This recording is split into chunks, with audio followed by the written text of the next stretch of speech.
I was in a pub and I was drinking Coke, just having a glass of Coke, minding my business. Geezer comes up. What are you drinking Coke for? I should doing a Welsh accent now because he's like, what are you drinking Coke for? Anyway, what are you drinking Coke for? I was doing a Cockney accent or whatever. What are you drinking Coke for, right? And I'm like, I just don't want to drink, mate. I'm just having Coke. Because you're not driving, are you? I'm like, no, I'm not driving, mate. He goes, what are you drinking Coke for then? I said, yeah, I don't want to drink beer no more, man. Why not? Really? All right.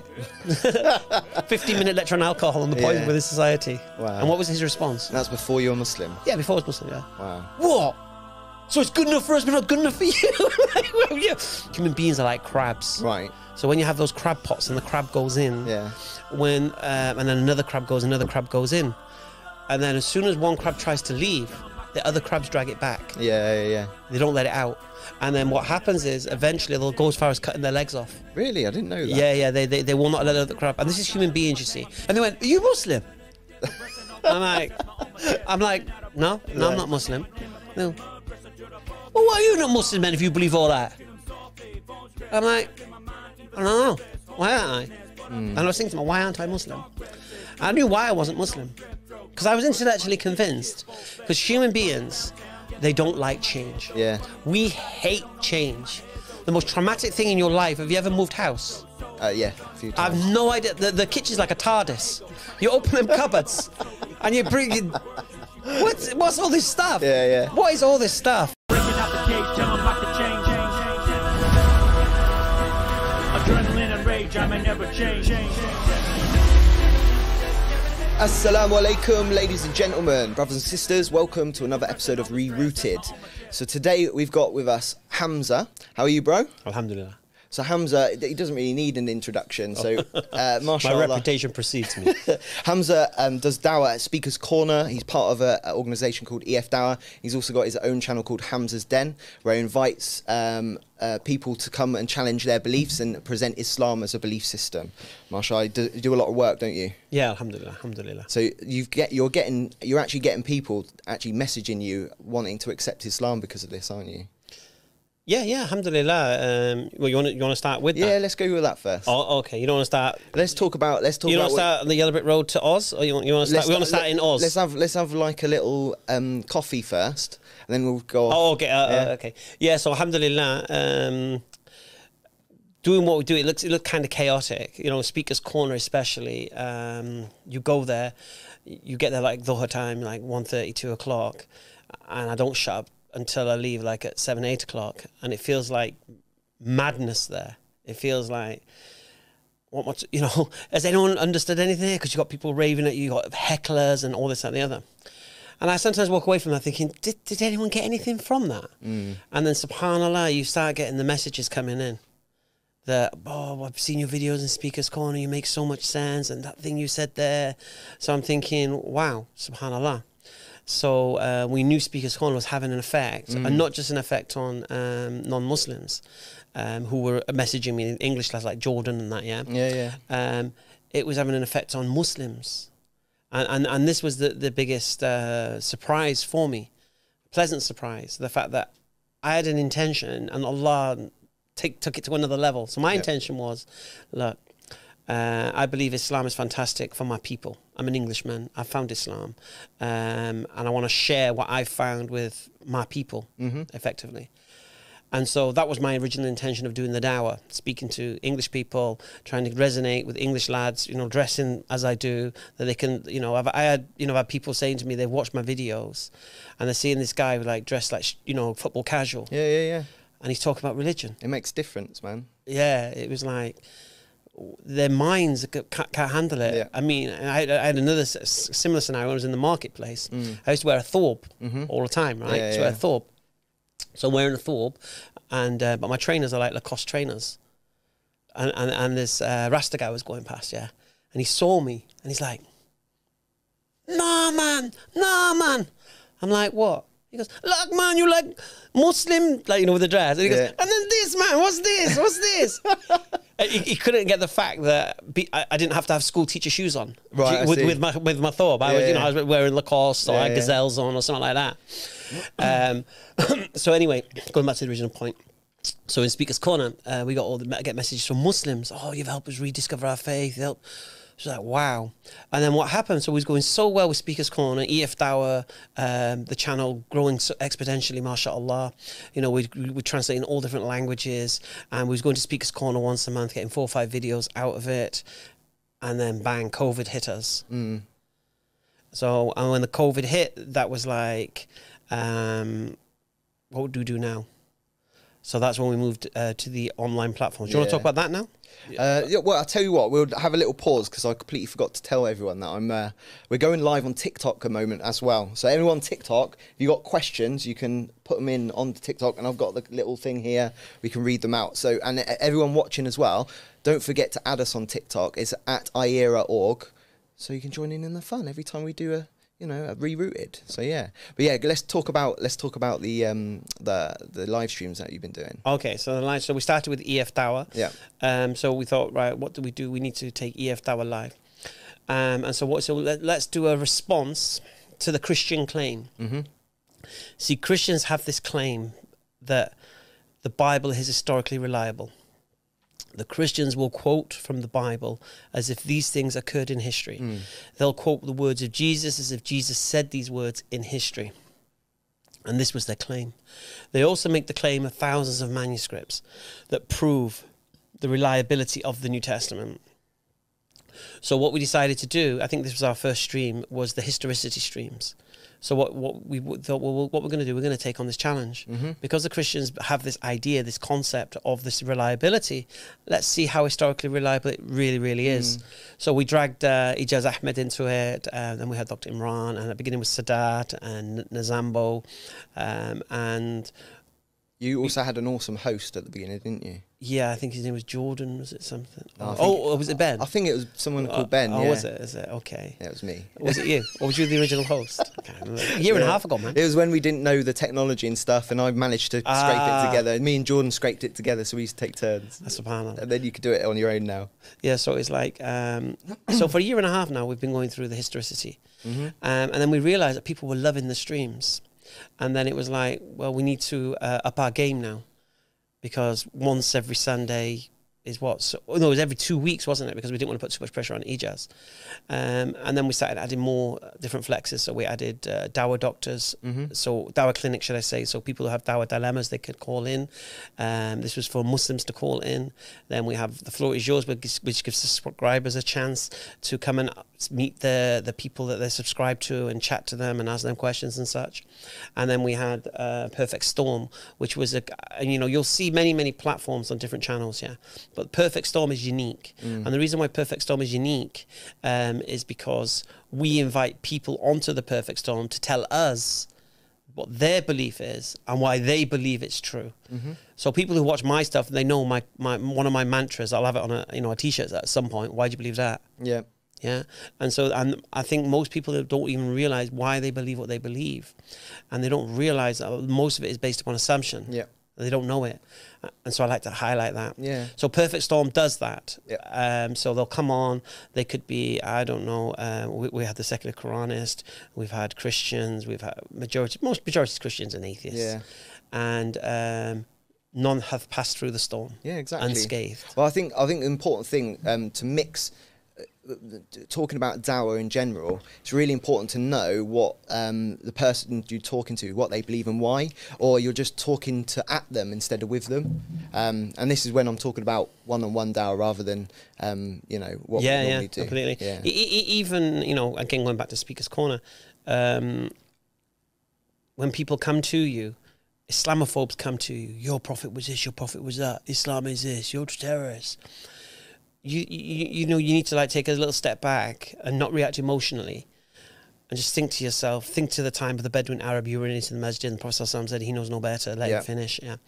The reason these people have come to you in this way, and this is not just for me talking to Speaker's Corner, this is for anybody in life now, anybody watching this. When somebody comes to you attacking you for being a Muslim or attacking Islam or attacking the Prophet ﷺ, first thing you need to do is establish what do you think Islam is? Yeah, yeah. Because if they've got an understanding in their mind of this caricature of Islam that's been painted for them, and they think this is Islam, then anyone will be mad who wants to be part of this. Yeah, yeah, yeah. So they've got this crazy caricature of Islam, what they think Islam is, and then they're looking at this white guy and thinking, why does he want to be that? Yeah, exactly. Why does he want to be that? Yeah. And so the only way you can conclude that somebody will want to be part of this caricature is they must be crazy, or they must be friendless, yeah, or ginger. Yeah. Because there's no way would you want to join this madness. So what you say first of all is, well, what do you think Islam is? All right, no, that's not Islam. Then I'll show you what Islam is. And then you'll see why I'm part of it. Yeah. And you too can be part of it, because it's not what you think it is. You know, Islam is treasure, but it's been covered with so much muck that we have to dig it out. You know, and that's a shame. And, you know, Muslims don't really help the scenario, because you've got people who identify as Muslims behaving in ways worse than non-Muslims.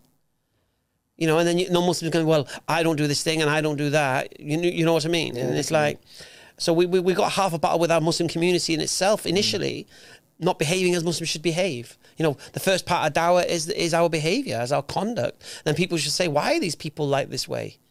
And the reason we're like this way is because we're following the example of Prophet Muhammad sallallahu alaihi wasallam, we're following the Quran, we're following Islam, we have a guide.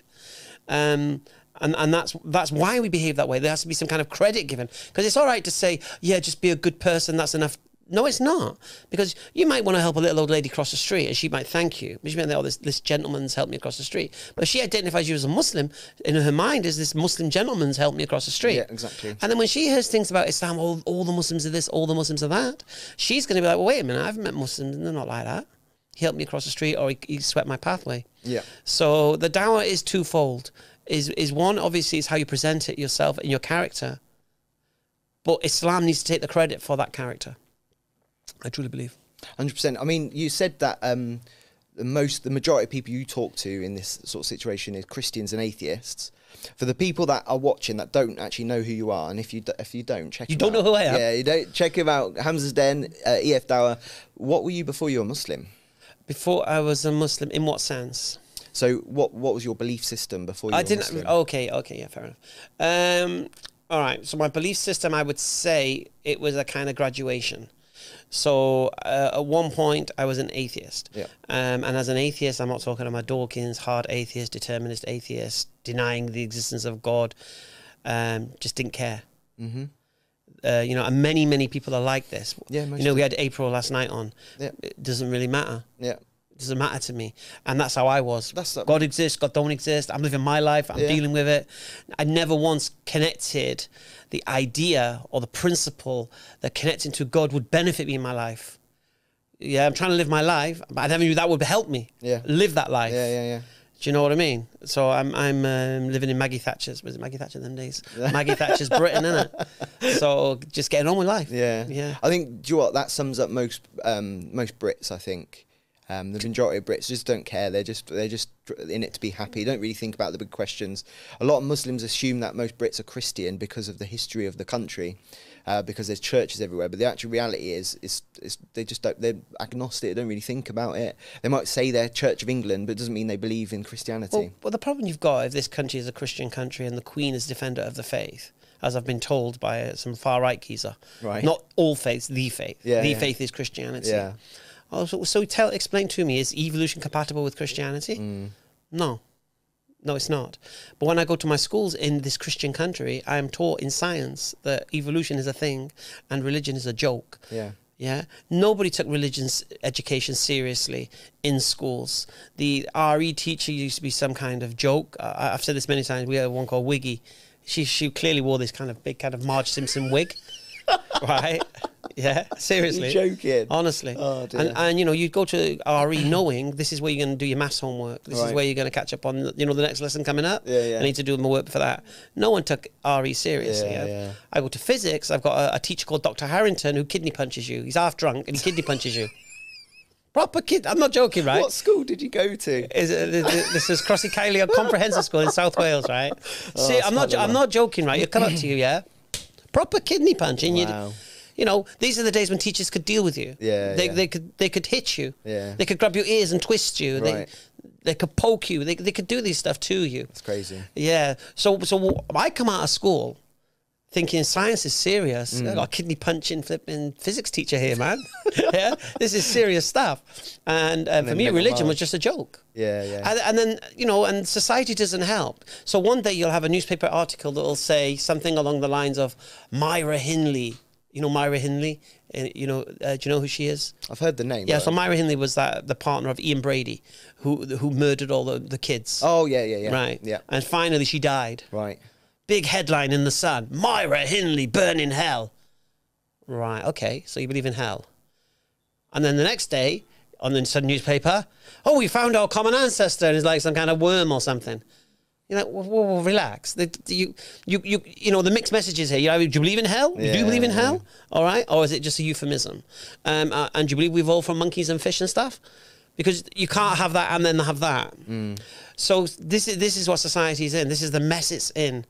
And the people think that atheism is science and religion is all faith, believing in fairies at the bottom of the garden. Yeah. And trust me, watch this space. That is about to change. Yeah, I have this saying, right, with Christians. I say, look, your mind is in a box, and the reason your mind is in a box is because you can't think too hard about what you're supposed to believe. So you're supposed to believe that God created everything, but God comprises of three in one, and then one of them came down, became a man, walked the earth, was crucified, so God could forgive you because he couldn't forgive you without. So that's the kind of mantra. Think about it. Try to understand it. Try to fathom it out, and you can't think too much on it. Well, if God has to take payment, well, where's the mercy gone? No, you can't think like that. Well, how was Jesus God when he didn't know things? I thought God was omniscient. I thought God knew everything. Oh, yeah, he gave up his godness. So why did people think he was God then? And did he have God? So once you start thinking about it, it just unravels. Why am I believing that this Bible is reliable when I can clearly see it's been corrupted? Yeah. So you can't think too much, right? So I always used to say I used to say Christians, mind in a box. Atheists, their spirituality and soul in a box. I've now concluded atheists' minds are in a bigger box exactly. than the Christian. That's what I was going to say, yeah, 100%. Because I've recently discovered that the sciences of biology, chemistry, and physics all lead to an intelligent mind behind existence. All of them do. Unless you're an atheist who believes in scientism and you only believe in natural explanation, then you have to accept an absurd presupposition to get to where we are. So the idea that evolution's proven, no, is based upon a presupposition that is so absurd, but you have to just swallow it. You have to have blind faith in it, even though it's so absurd, even though the probability is so ridiculously impossible. I've got to just have faith that it happened anyway. So this is the reality with the atheist. Yeah, that's the latest, I suppose. I mean, I remember you saying that atheists, their soul's dead, but their mind's not in a box. But it's true. The mind is in a bigger box, bro. Because at least the Christian can concede the existence of an intelligent. I used to be an atheist, and when I reflect back on what I thought and how I looked at other things, I could see now that my mind was 100% in a box, and I accepted things without evidence because it fit my worldview. Exactly. No, it wasn't even that. You could probably just justify it in an intelligent conversation. Yeah. Well, you thought you could justify it in an intelligent conversation. Anyway, so we go back. Yeah. So I was an atheist. Yeah. Then I met Muslims. Cool. Then I met Muslims. I don't need to do the whole story, but I first met a Muslim when I was 15. And I worked with him and we did the markets together and such and such. And he never really practiced in Muslim. Then he moved back to London. When he was in London, I used to visit him. When I used to visit him, he'd started practicing Islam a bit more now because he was surrounded by more Muslims who were practicing and such. Yeah. So, and they used to come and visit him and stuff. So when I used to go visit him, I used to be in the conversations. I never realised they set me up. I never realised that, he's coming, come around. No, really? I thought, so they kind of planned to do dawah to you? I believe so. Yeah. I believe they set me up. Yeah. When I think back now, they always seem to turn up. Yeah. These guys always seem to turn up every time. Same two guys passing. We're just passing, right? So I didn't realise I was being set up, and I didn't realise how big the setup was. Yeah. Yeah. So anyway, so we started talking, and then they started giving me the old classic with regards creation, how could it cause itself, and then that was the first time I thought, all right, let me think. And I argue about anything. Yeah, I love debating. I know you do. Yeah. Yeah, I love it. Even before Islam, I debate anything. Yeah. And so I'm like, okay, let me think. Yeah, that actually does make sense. Okay, so all right. So I said, you know what? I have to give some ground here. I can't hold on to the position of an atheist, the idea that everything came from nothing. And all right, so I'm going to give a little bit of ground. So okay. I'll concede there could be a creator. But I don't believe in your religions, all man-made, control the masses, open the people. Yeah, the classic. You know, you just grab for these cliches from classic atheists to support you. Do you know what I mean? What was it? What's that classic one? Extraordinary claims require extraordinary evidence and things like that. And it sounds so profound, but even that's in a vacuum. Who said that? Yeah. Why does it? Yeah, exactly. But that's what you do. You grasp at these things. So I give a little bit of ground. I said, you know what? All right, maybe there is a God. Maybe there could be a creator. Seems likely there is. But forget your religions. But then it doesn't stop there, does it? And then you're thinking, well, what, you believe this creator, God, what, created everything and just left us? And ignored us? Like an absent father kind of thing? And I'm thinking, well, not going to make sense either. What, you know, creating all this with all this design and for nothing? And doesn't try to, you know, guide us. It's like somebody creating an iPhone 6, sending it to somebody and not sending them the manual. What are they going to utilize it? How are they going to keep it safe? How are they going to make sure they don't destroy it and such? So, all right, I'll give some more ground. So I'm now going to slip out of deism. Yeah, so all right, there's a God, but it's your religions I don't believe in. I don't trust your religions. And it kind of stopped there, because the reason it stopped there is my friend saying, yeah, you know, Islam, this, that, the other. And then that's the point where I say, well, look, are you praying 5 times a day, mate? And he's like, well, not really. I said, right. So you're not doing your religion, yet you're coming to tell me that your religion is the truth, but you're not doing it. And by me trying to do your religion, if I accept that, it's going to cost me my stuff. Yeah. So I'm going to stop everything I'm doing to do your religion, which you're not doing. Yeah. which it's a reflection on people watching this. If you're thinking about doing dawah and so on, you need to think about what your practice is. Are you actually doing Islam? You know. Yes, Muhammad, your words are in the wind otherwise. Yeah. And that's the effect of it. Yeah. So I'm like, you know, when you're doing your religion, then I'll listen to you. But until that point, there's no point.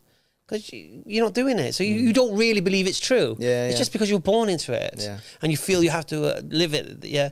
But me, I'm something else. So do your thing.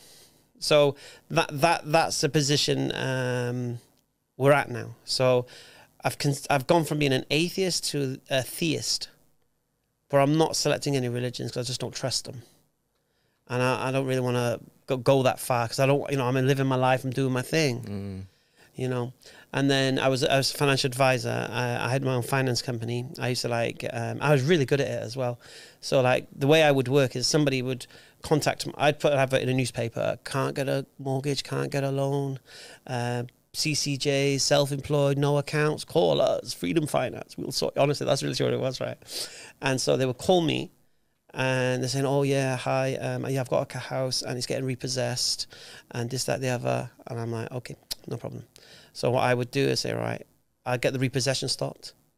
I'd get the company that was repossessing paid off. I would remortgage them with a new company, and I would put an extra $5,000 in their pocket.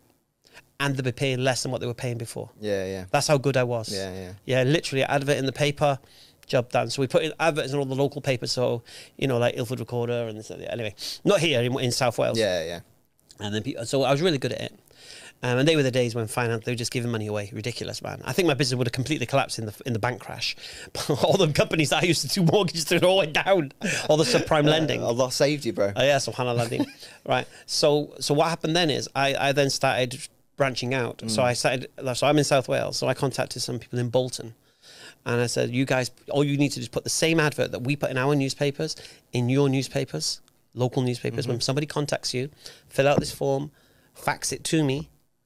and then I'll sort it out. And we'll pay you a commission, a finder's fee for bringing the people to us. So we had a lovely little network set up. Yeah. And then I don't know how this happened, but some guys got in touch with me saying there was some car finance company from the US, and they were looking to lend 100 million in car finance to the UK. Right.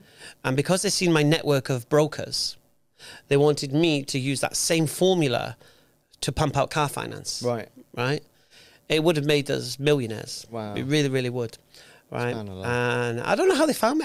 I think back to it. It's like everything's like how did they get hold of me? Yeah. And so it was like, okay.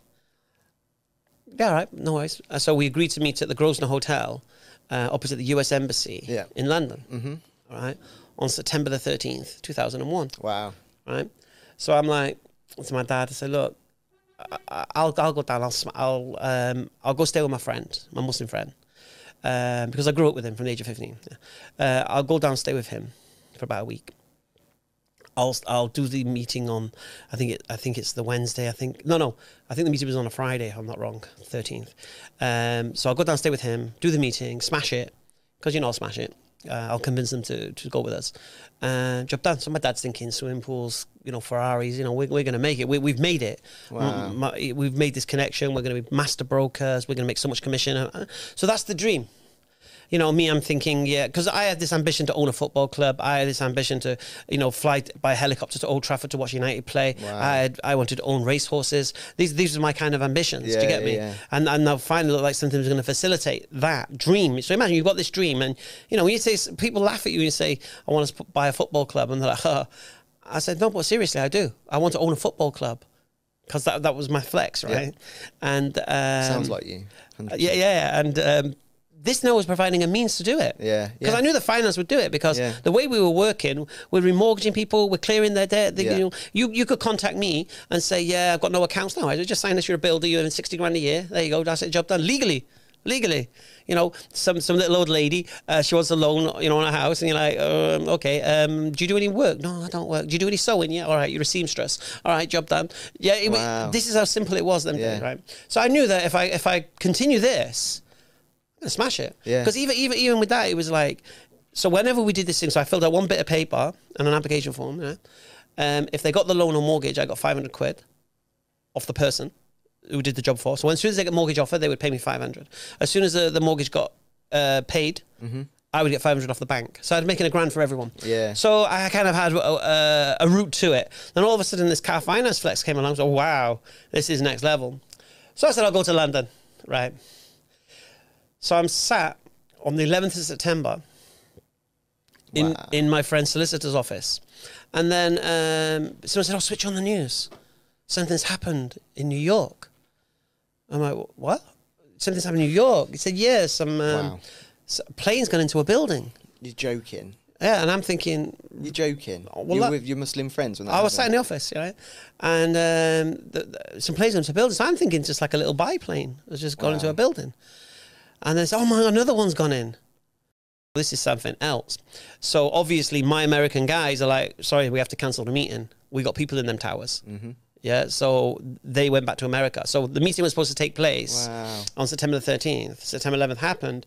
That meeting never took place. Now, obviously I believe in Qadr, yeah. I truly believe that meeting had took place before 9/11. I think I would have been so immersed in dunya. I don't think anyone would have got to me. SubhanAllah, man. I didn't even know this part yeah, of the story. I don't think you would have been able to penetrate through the dunya. Because I'm swimming pools, millionaire, racehorses, riches, football club, that's it, damn, I'm done. Wow. Well, I'm going to have to give that up. So giving up my little finance company was the first thing I'm going to give up.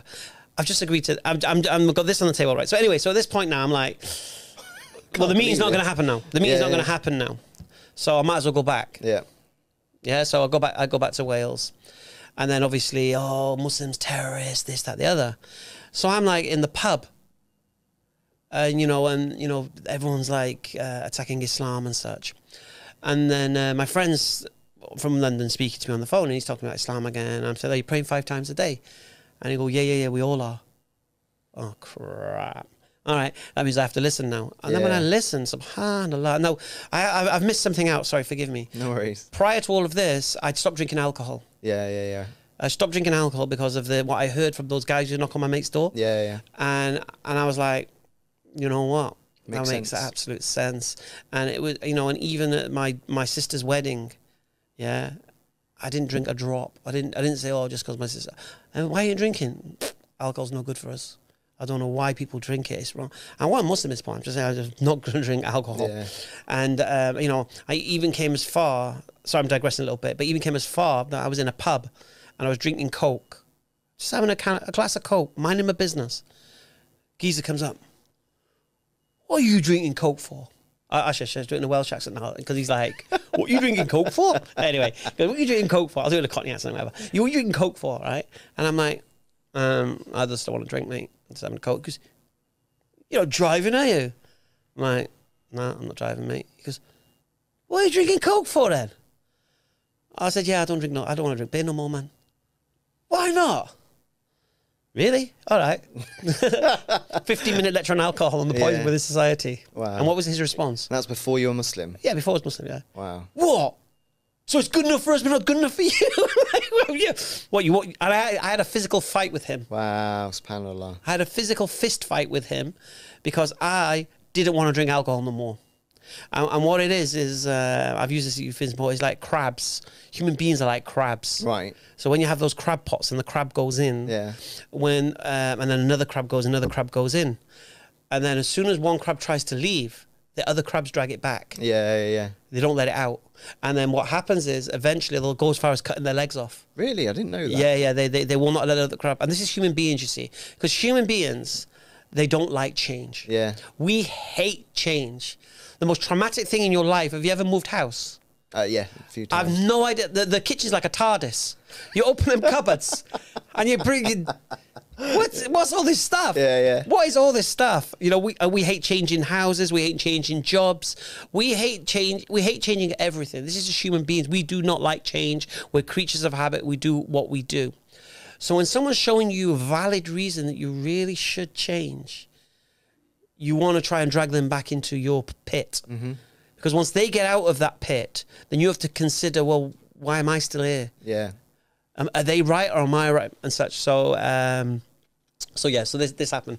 So anyway, so chatting to my mate now, we're all praying. So I started listening about Islam.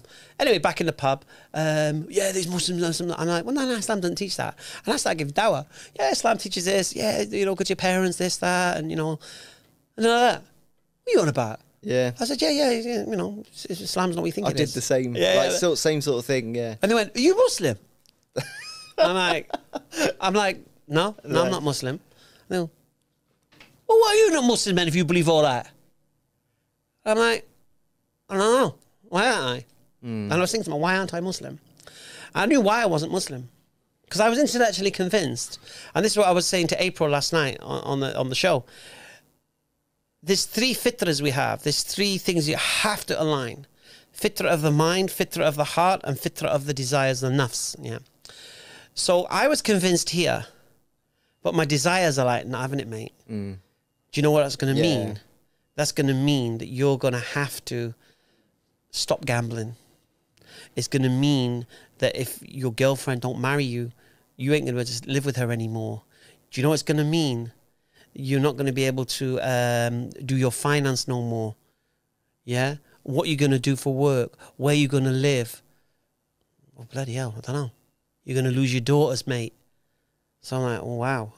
You know, everything's going to change, mate. Yeah. So my nafs is bullying me. So my mind is like, yeah, let's have it. My nafs is like, ain't having it. And then my heart is like, oh, I miss my daughters. And this is really common for like people that are just on the verge. Subhanallah. So the mind is what the mind can be convinced. Yeah.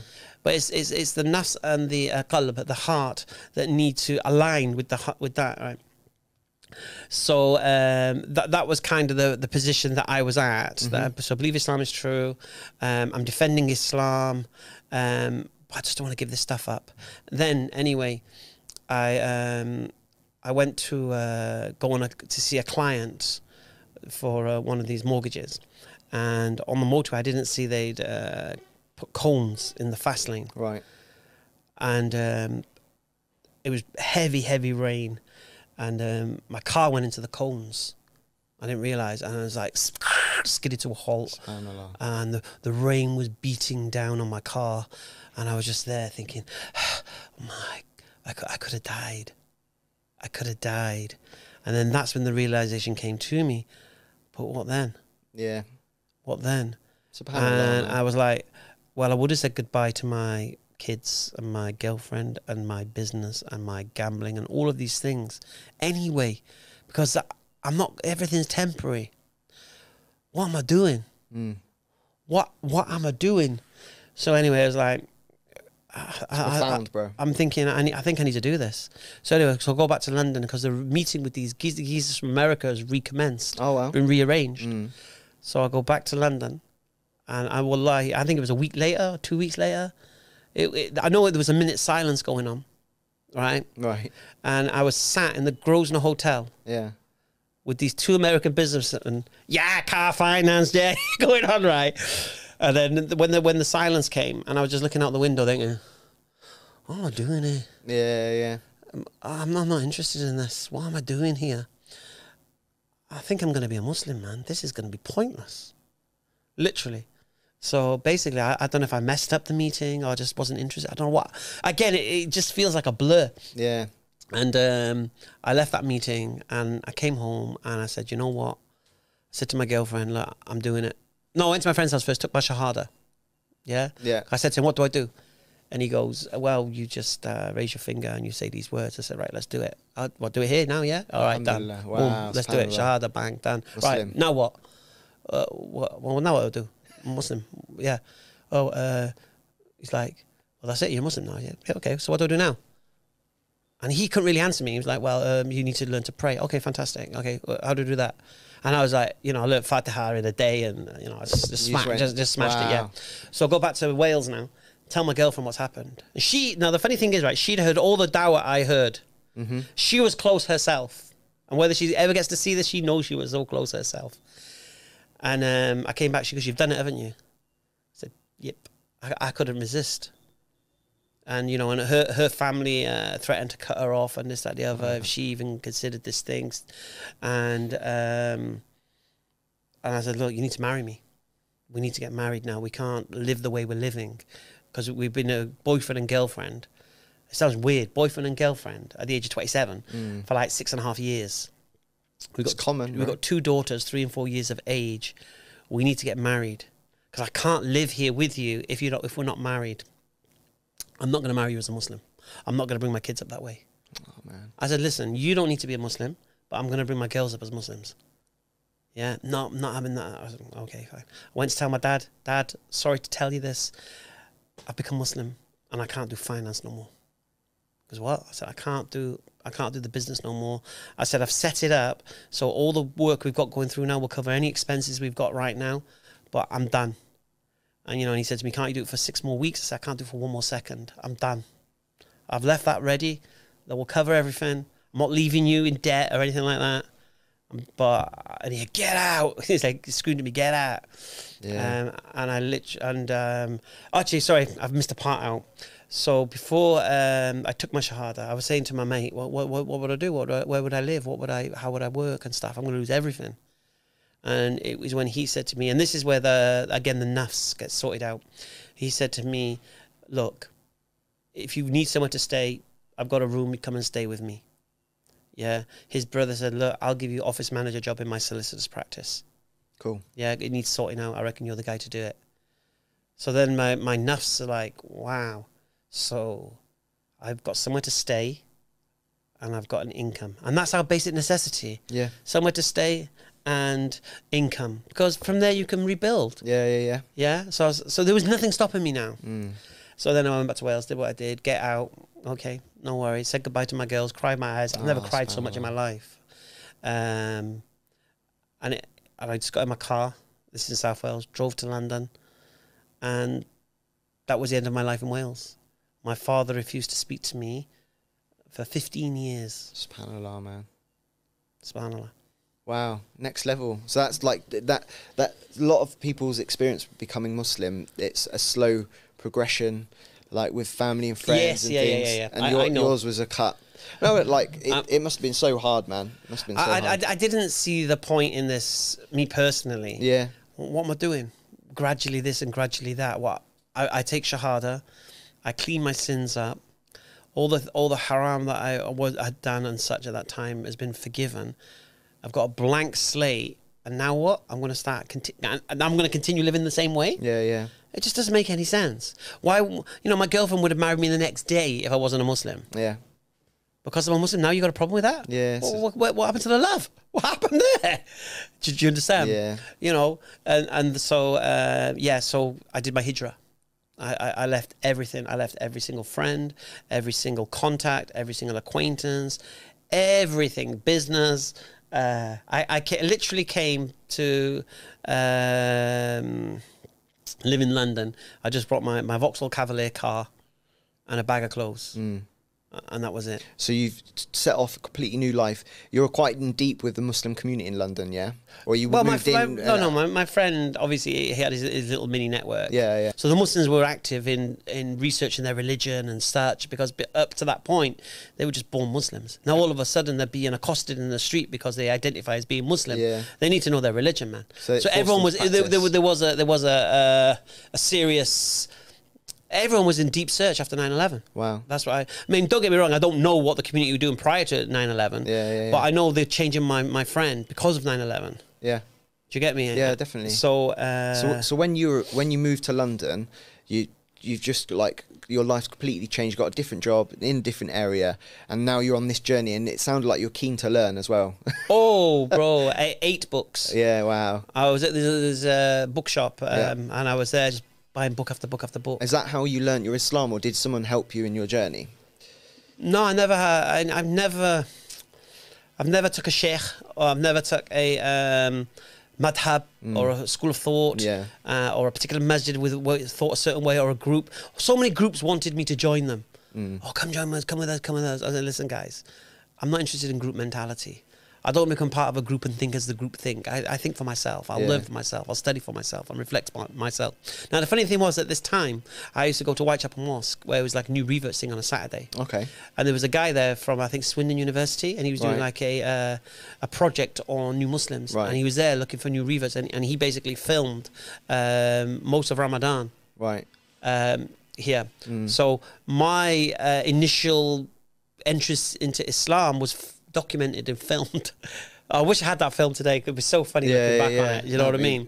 And that's when I first went to Speaker's Corner during that filming. Yeah. Do you get me? So yeah, so I started reading books. I didn't even differentiate between what books I was reading. I was just reading books. Yeah, you're just learning. You know, I ended up reading a book about how Shias Islam came out of, and you know, it was all sorts. Yeah. I was just reading everything. Yeah. Just try to soak up knowledge. SubhanAllah. You know what I mean? But my main important thing was to learn my prayers. Yeah.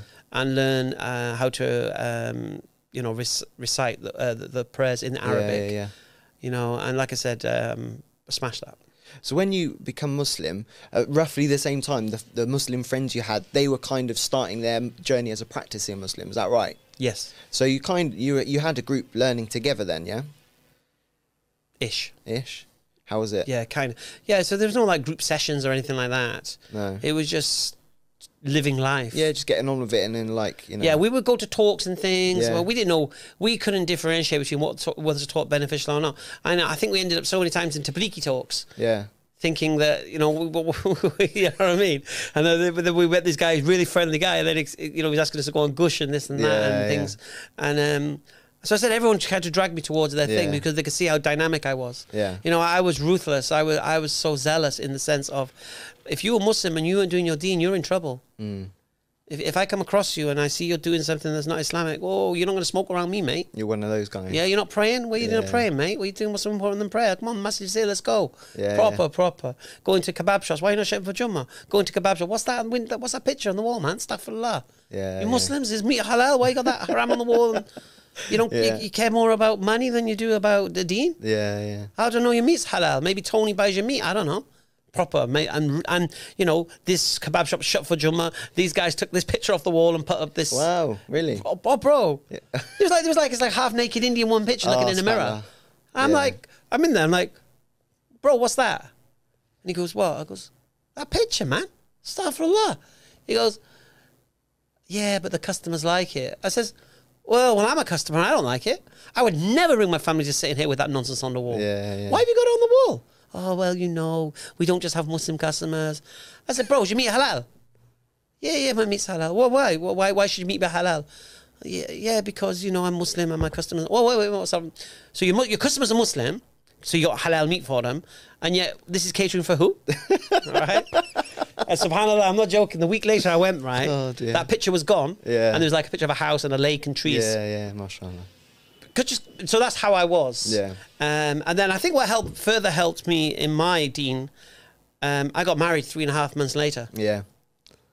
After becoming Muslim. So I became Muslim in October 2001. February 2002, I'm getting married in Morocco. So then I am immersed in Islam. My wife is Muslim.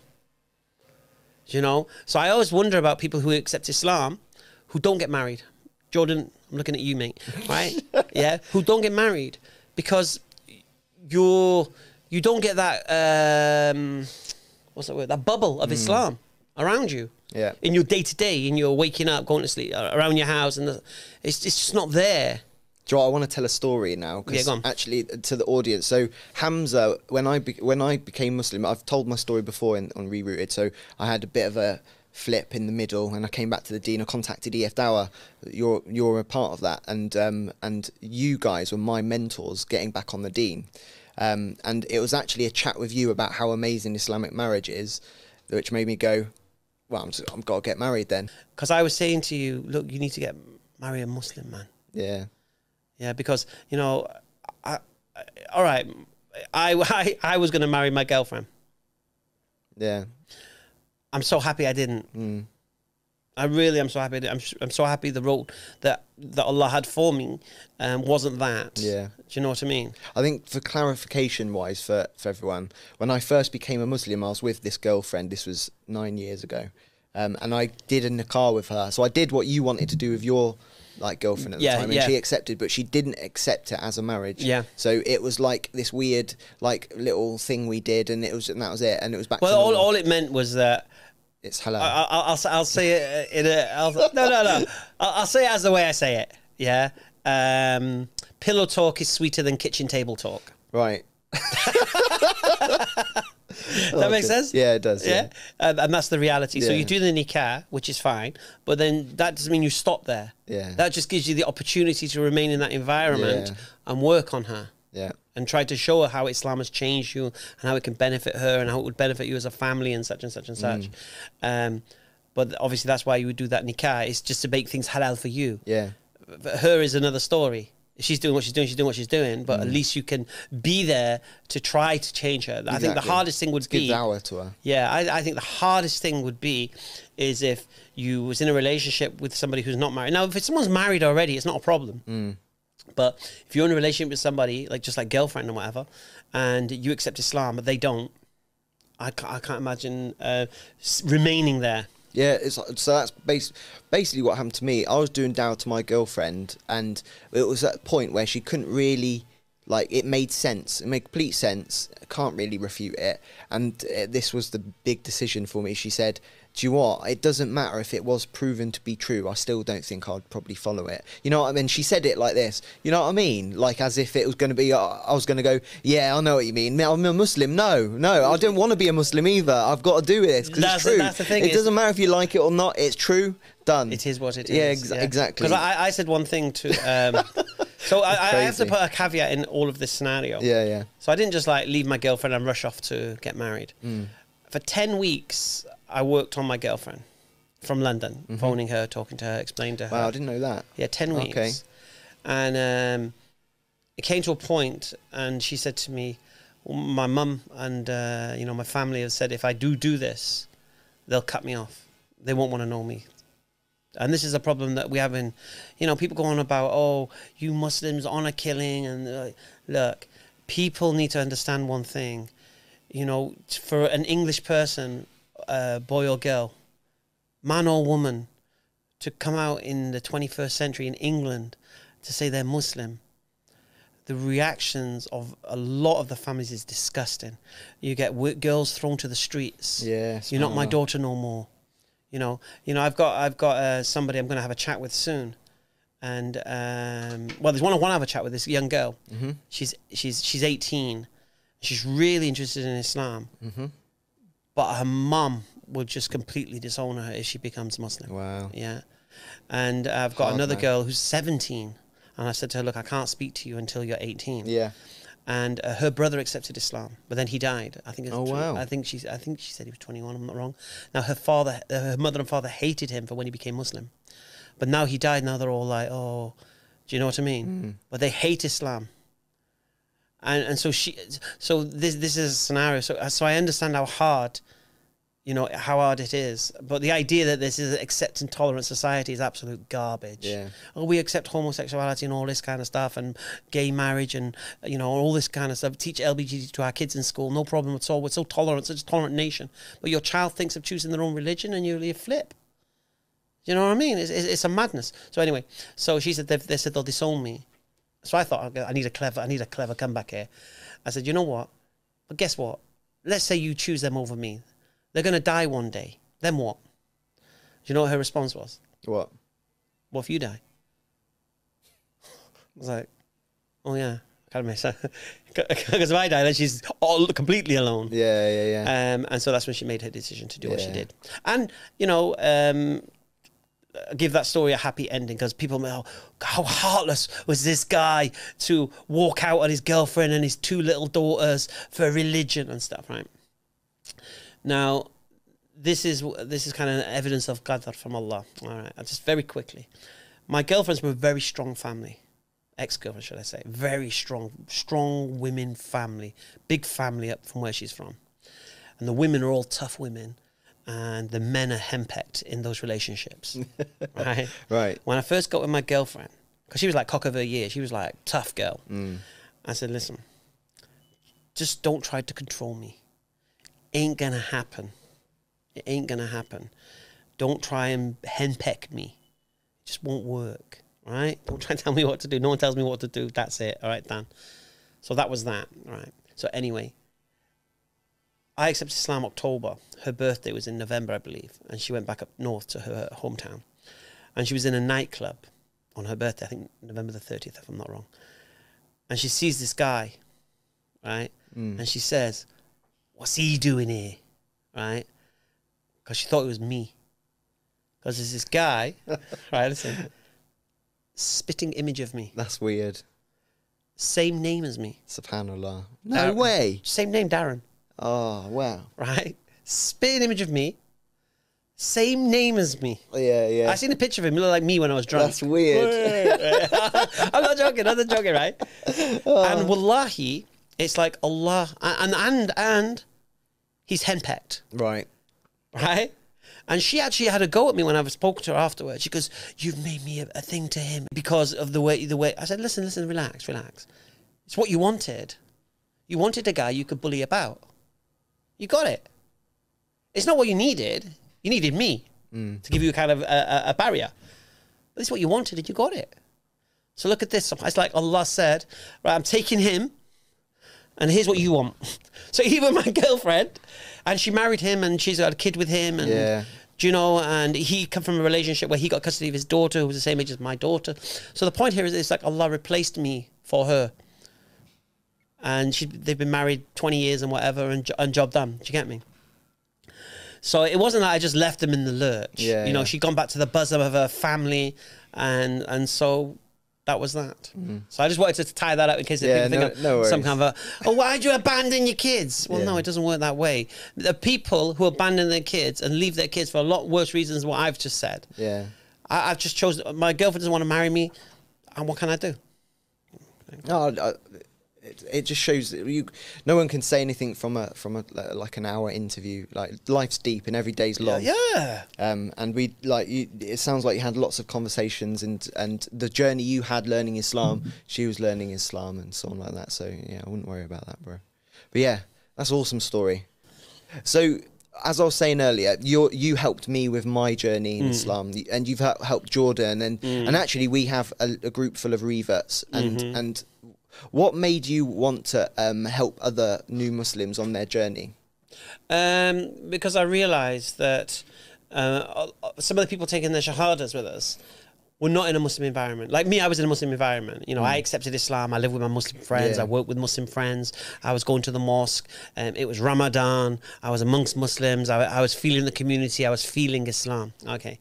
You got people who take shahada. This was shocking me. Taking shahada in the middle of nowhere with no Muslims around them. Yeah. You know, I've got a girl at the moment in, where is she? South Dakota. No Muslims around her whatsoever. So how does she live Islam? She can't even tell her family. She can't even tell her own kids. Yeah. She's become Muslim. Yeah. This lady. You know what I mean? Subhanallah. But alhamdulillah, I didn't just dox her, did I? I don't think I did. All right. So anyway. Cut it out, it's fine. No, it's sorry. No, how are you going to get from South Dakota to that anyway? So the point here is this. And so it's this things like this that I realized that, and, you know, Jordan was a prime example. He didn't even want to tell his girlfriend. Yeah. He didn't want to tell his mum. So what life are you leading? You're leading a non-Muslim lifestyle. You have to. Yeah, you have I did it as well. It's a split life. Yeah. Where So you go home, you put your keys down, and where's your Islam? Yeah. So I thought there needs to be some kind of getaway where they can come and be in a place with like-minded people who are also isolated. So they could share their stories, and share their experiences. And I asked the questions that all of them might want to ask. So one might ask a question that all the others have got. So so I realized that for me, I had this kind of thing. But even then, that wasn't ideal. I met somebody else later, brother, mashallah, who's been like my mentor. So I did meet someone who's like my mentor, mashallah. Yeah. And I realized how valuable that is, to have somebody to guide you along the way. Because Islam can take off in so many directions. People saying this school of thought, that school of thought, this is haram, this is that. I'm like, you know, I need to, because what's going to happen? Someone's going to take shahada, then they're going to go on YouTube trying to learn Islam. I'm like, oh no. I know Muslims are chaotic. They're chaos. Right? I need to isolate that. I need to streamline them that. So I need to say, right, you've become Muslim, mashallah. Now you need to learn how to pray. Let's teach you how to pray. Let's teach you the fundamentals and such. Then build you into the little mini community. Do you know what I mean? And so that's how that came along. I realized that there needed to be that aftercare. Yeah, 100%. Because we had people, and don't get me wrong, actually, you know what, I've just realized why I actually did do it as a major thing, right? Prior to EF Dawah and prior to all this, I used to just give Dawah on my market stall. Yeah. In Wembley Market, as my man will testify. Hey, Jamal? Yeah, absolutely. Yeah, you're in the days. Yeah, see, we've told you to bring you in. All right. So I used to do that. And I'm not joking. On my market stalls, I must have done over 100 shahadas. Wow. On a market stall. SubhanAllah. On a market stall. Yeah. And but when I think of those people, I don't even know who they are. Yeah, now. exactly. I don't know where they are now. I don't know what they're doing now. And I was like, and I started to think, I wish I'd have kept hold of them. I wish I would have, because I assumed they were going back to Muslim, because some came with Muslim friends and stuff, and from Muslim areas, and you know, might be married to a Muslim guy or in a relationship. That's usually what happened. Someone would come with a girlfriend. Can you talk to my girlfriend about Islam? Yeah, all right, bang, shahada, no worries. Yeah, so that's kind of how it worked. But I never kept in touch. And I always thought to myself, I wonder what they're doing. So when EF Dawah started and we started doing the shahadas again, I said, I'm not going to make the same mistake. All those others are in the wind. I don't know anything about them. And they have an excuse to leave Islam. I've given them the excuse because no one's guiding them. They're just going to float away. Might have just got excited on the day or whatever. I said, right, I'm gonna guide people who take shahada with me. I'm gonna have a formula that I'm gonna follow. Yep. So even my formula is when I first speak to them about Islam and they're interested about Islam but they're not quite there, I send them Muslim spoken word video. Then I send them Harun Yahya, the truth of the life of this world. Now I know Harun Yahya, this, that, forget that. The actual documentary Truth of the Life of This World is a reality check for anybody. And then I send them the copy, and then the movie The Message. So that's my kind of formula. And that's usually enough for them to realize Islam is true and there's a reason to embrace it because of the truth of the life of this world and such and such, right? So they accept Islam. And then I said, right, so from that point on, I'm going to hold their hand. I'm not going to give anyone an excuse to just drift away in that sense. And I'm not going to feel guilty if they do either. So I've had people who've accepted Islam who then leave Islam. and I don't get disheartened. Yeah, because you give them the support. Because I give them the support, Yeah. and there's nothing I could do about it. They must have had other issues going on that maybe they didn't want to share. I don't know, but the guilt I have over the ones in the markets, I don't have. You don't want to be a Muslim? Don't, okay. No one's forcing you to. Yeah. If you want to be a Muslim, alhamdulillah. Well, we say no one wants to be a Muslim. You know, if you're going to accept Islam, we're here to help you and we're here to guide you. A flower don't grow in a day. You don't have to do what I 100%. did. Let's guide you. Every journey is so different as well, and different people might need to like support different. That's why in EF we've got a few mentors, and like each person will be able to deal with different things. Yeah, completely. Better. I'm not brilliant at aftercare though. Yeah. You know what I mean? Well, it matters who it is. Some people like from my experience, Hamza, you're just like, this is how it is, mate. Deal with it. Some people need that. They need a bit of a slap, when people are trying to because when you're a new Muslim. In the first year, it's the hardest, and you're giving up things slowly, and you're taking on things, and there's things that you don't want to give up that you'll try and convince yourself it's fine, and sometimes you just need look, it's not that way, mate. Don't that's not all right, Exactly. or you should be doing this, and that's what you do. Well, one advice I will give to anybody who accepts Islam: you need to tell your loved one that lives with you. Yeah. If you're in a relationship with somebody, you need to tell them. And you can tell them, look, you don't have to become Muslim. Relax. I've become Muslim. This is my new way of life. I know my value system's going to change, and it might become incompatible. Yeah. So either you come along with the ride, or we'll see what happens. You don't need to say do what I did. Do you get me? Yeah. But you can't have this idea that you're living with somebody and you're hiding it. Yeah. You know, I remember saying to Jordan, I said, bro, your mum is going to be more upset with you that you couldn't share this information with her, you couldn't share this news with her, than the fact you're a Muslim. And you know, when his mum found out, it was exactly that. She was upset and hurt that he felt that he didn't feel that he could go to her. Yeah. And that's a reality. Yeah. Do you know what I mean? And I think that's true for maybe younger new Muslims that are living with parents. Oh, that's a tough one. Yeah. Yeah. That's got to be, if you're a young one, this is my advice to young ones. Like, for example, there's this young girl up north, she's 18, and I'm speaking to this one on, I think Monday or Tuesday, she's 18, subhanAllah, they're thinking this way. You know, I don't want to convert, but I just want to know why Christianity is not true and why Islam is true. Yeah. But she is, inshallah, going to convert. Yeah. But the problem is she's at the mercy of her parents. Yeah. Right. So my advice to anybody in this situation, you have to be clever, and you just have to become teetotal and become a vegetarian. Yeah. Don't say it's because of Islam, just say I've become a vegetarian, so your parents are not going to start feeding you haram food because you're not going to eat meat. I would say though, if every situation is different. So if you feel that it might be a bit awkward or whatever, but it would be better just to tell your parents in that situation. Yeah, it depends. Yeah. Like I say, there are some parents who are Islamophobes. Yeah, and they'll kick you out. They'll kick you out because they've got that power to do so. And then what? Yeah. And then what will happen then? And this is stuff like that. Then you'll get preyed upon by Muslims. Yeah. I'll marry you. Especially the girls. So it's this is the beautiful thing that we have in, even though it's a bit quiet at the moment, our sisters group, but we have sisters together. Yeah, normally when it's quiet, it means they're on it. Always is that way. That's why, from my experience, it's in the brothers group we've got as well, and to the audience, we've got a little WhatsApp group.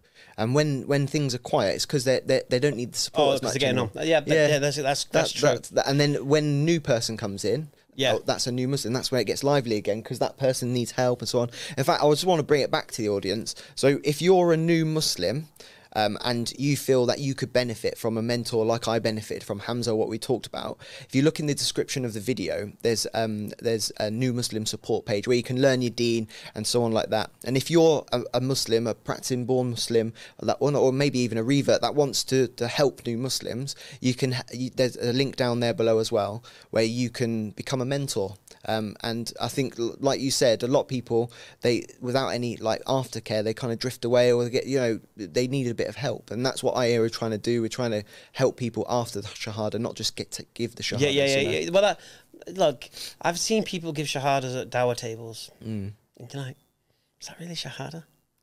You know, people say to me, I want to become Muslim. Why? Honestly, it's happened on streams. Oh, yeah, I think I want to become Muslim. Oh, really? Why? What do you want to be Muslim for? And people in the comments are, why are you asking them? They want to be Muslim. Just, you know, you don't guide, Allah guides, give them shahada. I'm like, well, and why do you become Muslim, mate? Oh, I believe Allah. Why? I believe Muhammad's message. Why? You need to understand why you're saying these things. Because the things you're saying, you know, ashhadu an la ilaha illallah wa ashhadu anna Muhammadan Rasulullah, the things you're saying are so profound that you need to know why you're saying it. It's not just become a part of a crew because you like Muslims and how they behave. Yeah. Because what happens when Muslims behave badly and you don't like how they behave? What, you leave Islam? You need like a solid foundation. Yeah, even, you know, when you know, like for example, this young girl, she came to me through this guy, and my question was, I'm going to assume that the guy's more than a friend, because a lot of this time happens, you know, the guy brings his girl and say, you know, she's interested in Islam, can you speak to her? You know, because he basically wants to marry her or whatever it may be. And I would say to her, look, don't become Muslim because of some guy. You know, and I've given this example before and I'll give it again. This guy came to my market in Wembley with this tall, blonde Hungarian girl. Yeah, I think he was Arab or something. And he came to me and he goes, oh, Assalamu alaikum, Hamza, can you speak to her? Can you speak to her? I go, what do you mean? He goes, oh, because I want you to speak to her to give her shahada so she become Muslim. I go, really? He goes, yeah. Are you sure? Yeah, all right. So I spoke to her, and alhamdulillah, she took a shahada. And then I turned to him and said, right, you better up your game now. Yeah. And he goes, what? Yeah. You've got to up your game now, because now she's going to know what Islam truly is. Because what you give her before ain't Islam. She's going to learn what Islam is. Now you need to up your game, right? 6 months later, she's shopping in Wembley Market again with her friend, both hijabbed up. And I'm like, oh, salam alaikum. She goes, oh, walaikum salam, how are you? I said, mashallah, yeah, she's wearing hijab, yeah. How is Islam? Fantastic. I said, how is he? She goes, who? I said, you know, that guy who came with you. She goes, him? Got rid of him, married a proper Muslim. Yeah. Oh, that's brilliant. So you know that saying, be careful what you wish for, you just might get it. Yeah. Trust me, you guys who think you're going to bring your girlfriends and they're going to accept Islam, and then you're going to have that same girlfriend-boyfriend relationship, oh, get ready. Because they're going to go, wait a minute, that's not right. So I always say to anyone who comes to me about Islam, you know, especially the women, don't come because of a guy. He may have been your reason, don't get me wrong. Yeah, because I've had sisters, mashallah, who are good sisters now, who the reason they became Muslim was because of a guy. No problem. If that's your introduction to Islam, alhamdulillah. But that's not a reason to be a Muslim. Because what the Prophet Muhammad says, he says, when you come to the Deen, when you come to Islam, I don't know if there's the police don't say, oh, that's a weak hadith or whatever. But anyway, from what I've heard and understood, the Prophet said that when you come to this Deen or come to Islam, all you will find there is what you came there for. Oh wow, okay, I've not heard that. So if you, yes, someone will probably say, well, I don't care. Anyway, because I'm just giving an example of, it may have been paraphrased, but the point here is this: if the reason you became Muslim was to marry somebody, if that marriage breaks up, your reason's gone. Yeah. You need a proper reason and a good foundation. Subhanallah. It has to be, the shahada has to be understood. And the shahada, once it's understood correctly and what it truly symbolizes, it's like you said, it don't care if you like it or not. It is what it is. It's it. I think there's situations where someone might take their shahada for different reasons. It might be mixed, so it's not very strong in the foundation. Yeah, no, it can grow. Don't get me wrong. That's what I mean. So that's why it's really important for education to be out there and the support for new Muslims to actually get a good foundation. I mean, on this group, the new Muslim group, the amount of times like people that have been Muslim for 3 months now talk about like advanced fiqh, like questions and stuff, and it's like, are you praying yet? No, like. Not praying 5 times a day yet. Let's bring it back to the foundations and focus on it, because shaitan whispers. Like, I don't know if you've checked it out, mate. So IERA got like a beginner's course, like a new Muslim course. I've watched a few of the first videos, and it's perfect, man. It's awesome. So it's like the IERA retreat I went on, Jordan went on, and all that lot. It's kind of it's formulated from that, and it's brilliant. Yeah, that's what's needed. Yeah, it's what's needed. Just something. But I'm going to show you something that I went against my own advice. Right. So I used to play football every Friday night, 5-a-side football. I used to work at the mosque, kind of like managing the madrasa. Just, you know, like dealing with the parents and stuff in the office and that. And my mate Ibrahim, he said, why don't you just go on a Saturday as well? And I'm thinking, Saturday? He goes, yeah, because we've got morning madrasa. He goes, just let them know you're there and stuff. I'm thinking, really? Saturday? All right, let me go. I'll just show your face, just so they know who you are and stuff. I said, all right, yeah, okay. I'm football, I'm knackered, my legs are aching, you know, after it. But I said, you know what, I'll go. So anyway, so I'm sat in the office, and I heard this big commotion outside. Yeah. And I come outside, and there's like these Bengali parents, and they're shouting at this drunk Lithuanian guy. Oh, yeah. Yeah, who's in the mosque. Yeah, yeah. In the compound. And get out. Yeah. And I'm like, please take his to madrasa. Just leave him. So I'm like, you all right, mate? I'm okay. Come and have a cup of tea, mate. Right? So I invited him into the office. He sat down. I made him a cup of tea. Then I started speaking to him about Islam. Now, I know he was drunk, and you shouldn't really give dawah to drunks, but I don't know why I couldn't resist. So I'm giving him dawah, and I start speaking about Muhammad, and he starts crying his eyes out. Wow. And I say, why, you know, I've not heard this before, da, da, da. And I was like, should I give him shahada? Because I could see that he's kind of convinced. So I said, you know, I'm going to give him shahada. And subhanAllah, I did give him shahada. From that point on, he stopped drinking alcohol. He was an alcoholic. His family hated him because he was an alcoholic. Wow, no way. Stopped drinking alcohol.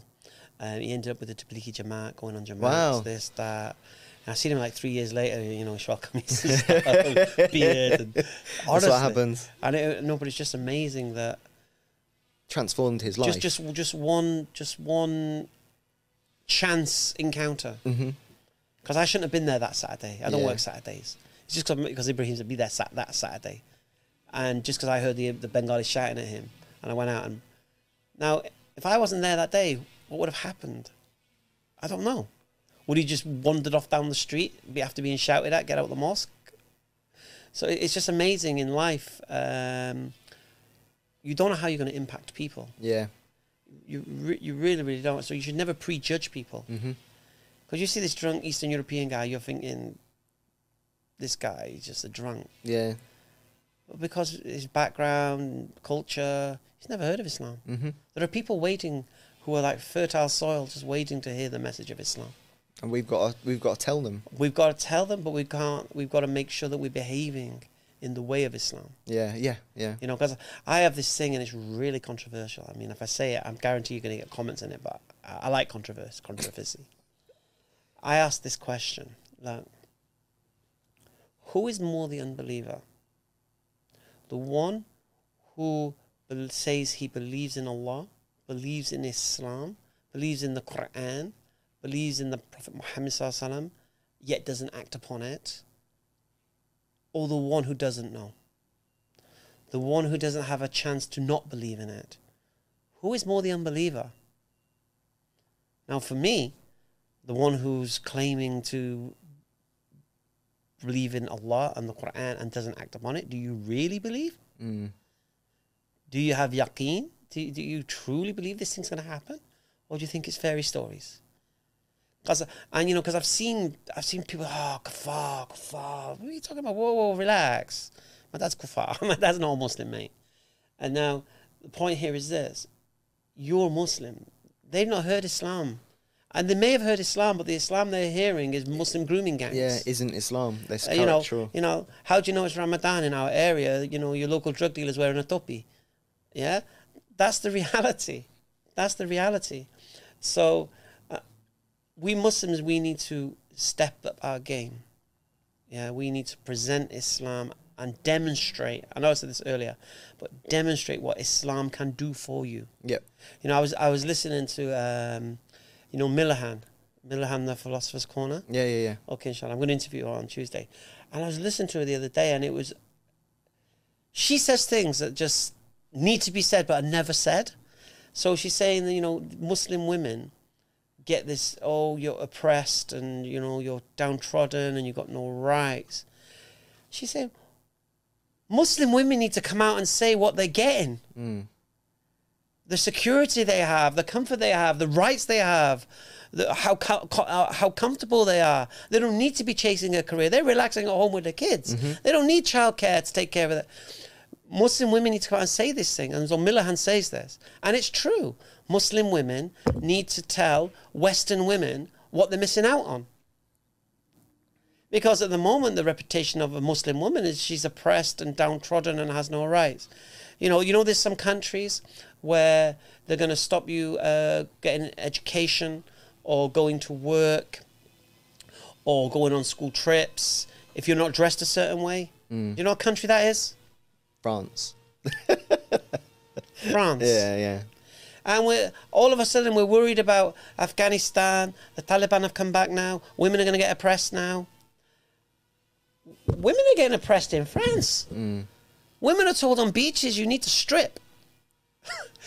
Girls are being told you can't cover up. You can choose you can have a sexual partner at 15. It's a surreal time, isn't it? So you can choose who you have sexual relations with at the age of 15, but you can't choose to cover your head. To put a bit of cloth on your head. Yeah? That's what it is to a secular person as well. SubhanAllah. It's mental. So for all those people going on about women being oppressed in Islam, go to France, where women are being oppressed. By whom? By a secular society. Where's the tolerance? But like I say to you, so I'm gonna echo what Millihan said. Muslim women need to speak out more and show them that they're not oppressed and they're not miserable, you know, and they're not downtrodden. You know, people say to me, "Oh, I see." I'm going to offend the sub-Indian continent here. All right, I see like Muslim men walking in front smoking and the woman walking behind carrying the bags. I say I only see that from one community, me personally. And majority of the time when you see women being oppressed, it's usually from the sub-Indian continent. Because prior to their reversion to Islam, I mean wholesale back into their ancestors, they were all Hindus. And women were downtrodden and worthless in that culture. Oh wow, subhanAllah. You know, a woman used to be thrown on the husband's funeral pyre. Yeah. Because she's worthless. Do you know? Because she's part of his possessions. It was, and I believe this permeated through and has become part of the culture within Muslims of the sub-Indian continent. Not everyone. But when people say this to me, I say, listen, go and show me a Moroccan. Doing that, yeah, forget that. show me a Somali. Yeah.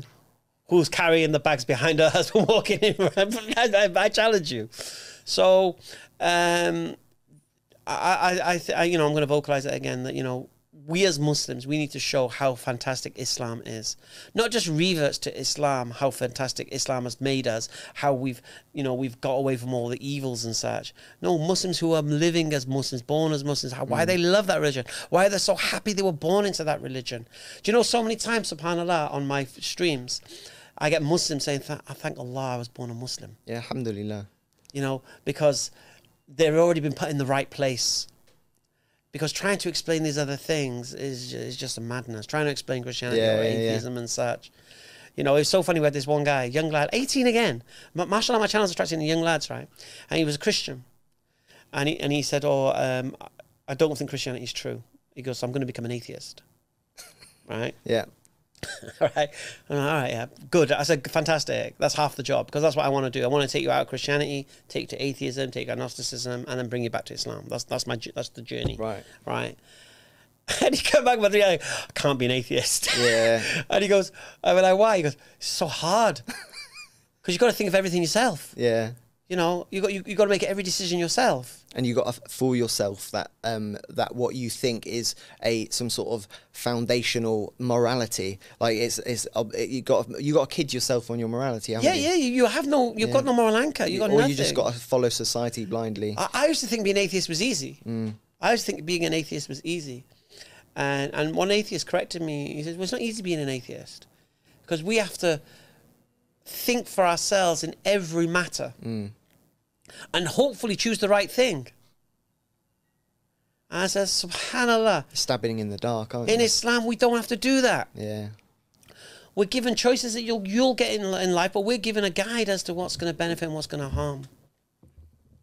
So I agree with you. Atheism is harder. Why would you choose it? You know, I was saying the other day on my stream that, you know, when I used to go to get fairy liquid, go get some fairy liquid from the shop. I used to go to the shop. There used to be this white bottle, fairy liquid, baby on it, fairy liquid. Go get fairy liquid now. Apple blossom, peach, this, Choices. that. Why so many choices? That's the world we're in today. Can't go get a Kit Kat no more. It's Kit Kat orange, Kit Kat peanut, Kit Kat coconut. But I can't get a Kit Kat. You know what I mean? I want a Twix. Oh, you want white chocolate Twix? Or anything? Everything's, subhanAllah, everything's asking us to make a choice, subhanAllah. And we got to hope we make the right choice. You know, I'm like, oh, you know, prime example this morning, I had that horrible French toast thing, yeah? Yeah. Right? Do you want maple syrup or do you want honey? I was like, I haven't got a choice there. And I made the wrong choice because the maple syrup wasn't maple syrup, it was golden syrup. Right. Right? It was the choice. So it just shows that Islam's got that perfect guidance. You know, you don't need to make these. You don't need to make up stuff to live a correct life. Subhanallah. Allah's laid it out for us. It's like this. I got a choice. What do you think? Yeah. What do you think? The one that created everything that exists just told us how it works. Yeah, don't do that. Do that. Bro, subhanallah. It's so fantastic. It's so fantastic. So you don't want to be a Muslim. You just have to be a Muslim. And by being a Muslim, everything's fantastic in the sense of you love it. All the harms in society, you know, my 5 poisons and such, it's all prohibited. And anything that leads to them is prohibited. Thus, you're protected. And the beautiful thing is, you don't have to try to comprehend what would happen if you made this decision. Yeah. It's already done for you. And the one that created everything has made that decision because He knows best. Allah knows best. That's it, subhanAllah. Easy. Allah knows best. I think that's a perfect time. Look, before I married my missus in Morocco, Right. before you end that, go on. Yeah, before I married Missus in Morocco, there was another girl that wanted to marry this Gujarati girl. Yeah. Right, and she was, she'd been in a forced marriage and this, that. I was trying to help her get the talaq, trying to get a kullah for it from this marriage. And I tried everything to marry this girl. Everything I could. And it just wasn't happening. And I was like, why? Come on, why can't I marry her? There's nothing stopping it now. I'm going to try and get her divorced, this, that, the other. I'll take care of her, whatever. The reason was that wasn't supposed to be my wife. My wife was waiting in Morocco. Yeah. But I didn't know that because I didn't comprehend that. And subhanAllah, obviously, a month later, I'm getting married in Morocco, job done. Do you know what I mean? Yeah, subhanAllah. So sometimes, you know, Allah knows best. Sorry. Always Allah knows best. Sometimes we might think something's good for us and it's no good for us. And sometimes something's no good for us and it's the best thing for us. Exactly. And that's why this is why we call it surrendering. Yeah. This is when we say the Ashhadu an la ilaha illallah, there's nothing worthy of worship except Allah. What you're saying is there's nothing worthy of legislating and praising. There's nothing else. No one's going to make a decision that goes against what Allah says because Allah knows best. It doesn't make logical sense either. Or if there's a thing that created everything, of course that thing would know best. So you need to surrender to it. That's it. It's simple. Now, I would never surrender to no man. Yeah. Yeah? I would never get a man tell me what to do. But my creator? Oh, subhanAllah. So please guide me. Exactly. You know. And I know you well, and I know that's true. Yeah, bro. Good luck with trying to tell me what to do. Exactly. Yeah. But you know what, my creator? Another story. My daughters, they need to be told what to do. They can't comprehend certain danger. The older one can comprehend certain dangers. Little one can't. She needs different guidance. Who guides me? What gives me that confidence to guide my children the way I do is from Islam. If you haven't got that, what are you going to give your kids? I said it the other day, X Factor, Xbox generation. What are you going to give them? Society's going to feed them. And look what society's churning out now. This is what's going to happen. It's not looking good, is it? So, you know. And that's another reason why people are looking to Islam. Because they see the sense in it with what's happening in society now. Completely. Because it's gone the complete opposite way. Yeah. All right, before we end the show, you're talking about your relationship with your dad was horrible for 15 years. So how is it now? Okay, so it wasn't horrible for 15 years. It was non-existent for 15 years. Man. You know, it even came to a point when my brother killed himself 5 years after I became Muslim. No way. And funny thing is, my father had broken ties with my brother over something completely different. Right. That's how he was. And then when my brother killed himself, they were still not talking.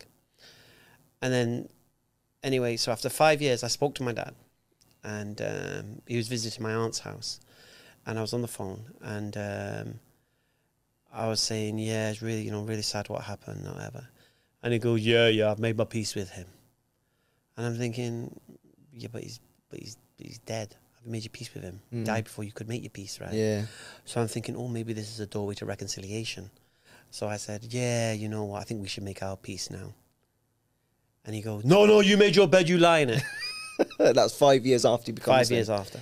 Wow. And I'm like, and I said this to him. I said, my brother's dead. And you've made your peace with him. Now he's dead. Yeah, I'm alive. And you don't want to know me? Oh, you made your bed, you lie in it. As if I was trying to say that, oh, I'm struggling in this way of life. I need you. Right. Okay, subhanAllah. So 5 years on, 10 years on, 15 years, I'm pretty sure he started watching my videos. Pretty sure. I can't even remember how we actually made contact in the end. And we met him. I went to an Islamic event in Bristol where I was doing selling scarves and that. And I said, look, we'll meet you there. So he came, he met his granddaughters for the first time. And we went round the, this Muslim environment fair and stuff like that. And now every year we meet up because he's in Wales still and I'm here. And last year we didn't because of COVID. And he's still a bit of an Islamophobe, to be honest. And, and I've said to him, look, if you keep doing these stupid jokes around my girls, yeah, they're going to turn around and say, where's Grampy keeps saying this? And you start mocking what they believe, they're going to turn around and say, we don't want to see Grampy. That's how he thinks.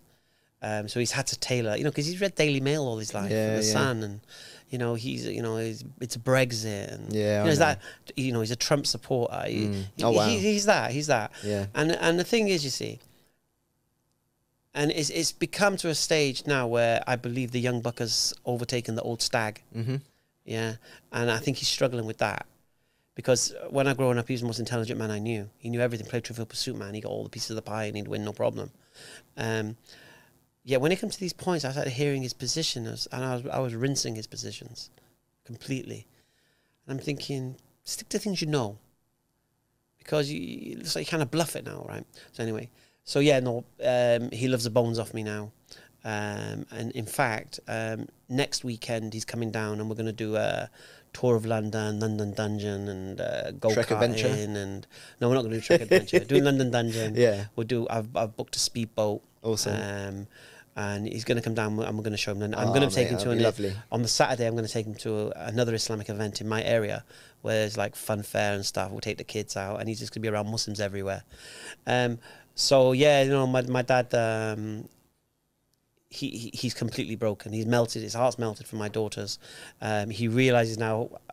He actually says, I'm worse now as a Muslim than I wasn't, because I never used to be this arrogant in the fact that I knew more than other people. Oh, really? But I've always been this way. Yeah. I can imagine. I've always been this way. Yeah. I've always been a big thinker, a big dreamer. I read books like Magic of Thinking Big, Advanced Rhinoceros Success, and all these kind of stuff, which what's the word? Not self-help. They build up your confidence and all this kind of stuff. Yeah, motivational sort of. Yeah, these kind of things. So I don't know where he's getting it from, because he can see I can demolish people's beliefs, and he thinks that's a bad thing. Now, he tries to mock Islam, and then I said, like, Dad, but you believe you're like some kind of ancient angel or something, all right? Got this kind of spiritual flex going on.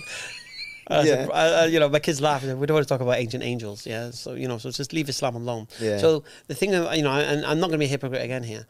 I don't speak to my dad about Islam because he's triggered waiting for me to speak about Islam. Right, and it will ruin the relationship you've got at the moment. Yeah, there's no need. There's no need. Just it is where it is. So so the one thing was my mum.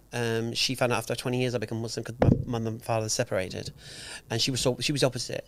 She was so proud of me becoming a Muslim. Now the problem with my mum, she went and did her investigations into Islam before she got in touch with me again from the Henry Jackson Society, which is like an Islamophobic think tank. So she had first question from my mum was why how old was Aisha? First question. Anyway, so after we used to have 3-hour intelligent conversations, and she conceded, you know what, send me a Quran, let me read it.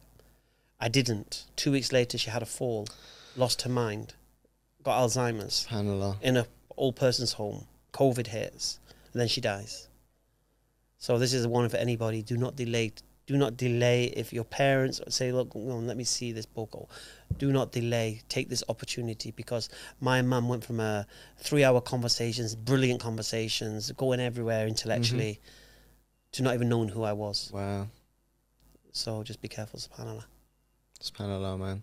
Yeah, alhamdulillah. She passed away, I think, was it February this year? I think. Yes, it makes me reflect on my relationship with my mum, because so we've got a good relationship, but we don't talk about Islam much at all, and I think it's time to kind of just tell her about it, not in a preachy way or anything like that, but it's always that thing of like how you know, you telling the person that used to wipe your bum when you were a little baby and telling them how to live, you know, and that's the struggle really. But anyway, we're gonna have to end it there. Yeah, Jumma's on. Jumma's on soon, so so to everyone watching, thanks for watching, and to find out, if you're a new Muslim, to find out more about learning about Islam, any support you need, click the button below. And if you want to support new Muslims in their journey, or to give dawah like us, then link down below. So if you haven't heard of Hamzة before and you've enjoyed this conversation, check his channel out. It's Hamza's Den. He's also a part of EF Dawah. So check it out on YouTube. It's tagged in the description. If you are a new Muslim and you need some support, you want to learn about this religion, then click down below as well. There we've got links on courses on how to, you know, learning Islam. And if you are someone that wants to give dawah, someone that wants to support new Muslims, like I needed support, like Hamza needed support, then there's info for you to learn how to give dawah, inshallah. So assalamu alaikum wa rahmatullahi wa barakatuh. Breaking out the cage, tell 'em about the change. Adrenaline and rage, I may never change.